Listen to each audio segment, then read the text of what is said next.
కూటమి సర్కారు అధికారంలోకి వచ్చాక అన్నదాతల పరిస్థితి వననాతీతంగా తయారైంది. ఏ పంటకు మద్దతు ధర లభించడం లేదు.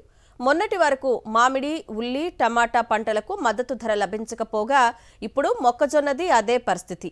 ఆదుకోవాల్సిన కూటమి సర్కార్ పట్టనట్లు వ్యవహరిస్తూ ఉండడంతో అన్నదాతలు అష్టకష్టాలు పడుతున్నారు.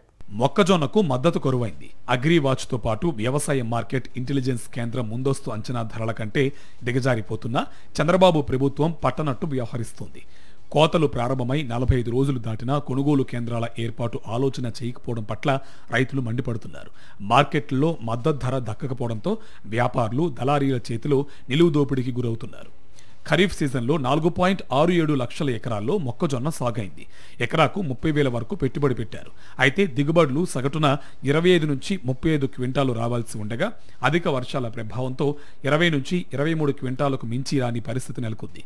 నాణ్యత కూడా పడిపోవడంతో మార్కెట్లో మద్దతు ధర దక్కని పరిస్థితి ఏర్పడింది.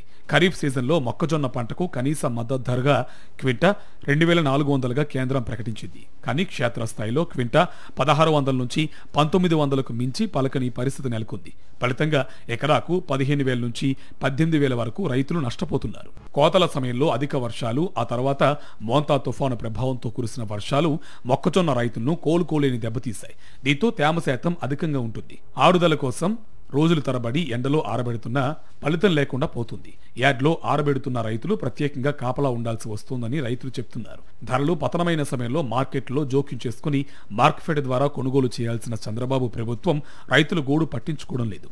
ప్రభుత్వం కొనుగోలు కేంద్రాలు తెరిచి ఉంటే మాకి తిప్పలు ఉండేవి కావని చెప్తున్నారు.